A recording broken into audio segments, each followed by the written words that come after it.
Kerusuhan terjadi di Yogyakarta. Deretan ruko di Babarsari, Sleman, DIY pada Senin siang, tanggal 4 Juli tahun 2022.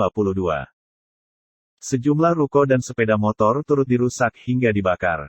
Bahkan kerusuhan di Yogyakarta ini trending di Twitter. Gubernur Daerah Istimewa Yogyakarta, Sri Sultan Hamengkubuwono X, meminta Polda DIY untuk bertindak tegas memproses hukum terhadap pelaku kerusuhan di kawasan Babarsari, Kelurahan Catur Tunggal, Kapanewon, Depok, Sleman. Hal itu disampaikan oleh Sri Sultan saat dimintai tanggapan oleh media terkait kerusuhan yang terjadi di Babarsari sejak Sabtu tanggal 2 Juli tahun 2022 dini hari dan berlanjut hingga Senin tanggal 4 Juli tahun 2022 di sejumlah titik lokasi. Menurut Sri Sultan, peristiwa yang terjadi sudah masuk pada pelanggaran hukum dan menimbulkan kerusuhan, maka hukum harus ditegakkan.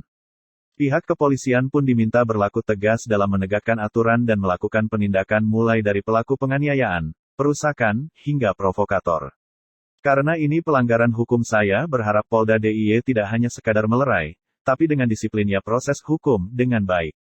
Saya tidak mau di Yogyakarta ini ajang kekerasan fisik jadi kebiasaan untuk didik anak, tegas Sri Sultan di Kompleks Kepatihan Yogyakarta, Senin, tanggal 4 Juli tahun 2022. Kita harus keras dengan orang-orang seperti itu karena kita sudah memfasilitasi mereka. Tidak hanya Kabupaten Sleman tapi saya juga sudah menerjuni mereka. Karena justru tidak dilakukan tindakan hukum mereka berani, kata Sri Sultan.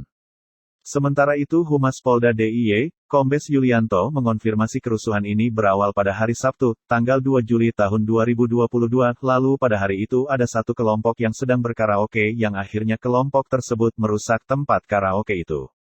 Ketika selesai karaoke, bagian kasir menanyakan sudah bayar atau belum tapi akhirnya ribut dan pihak hiburan akhirnya menghubungi pihak keamanan di tempat itu, kata Kombes Yulianto.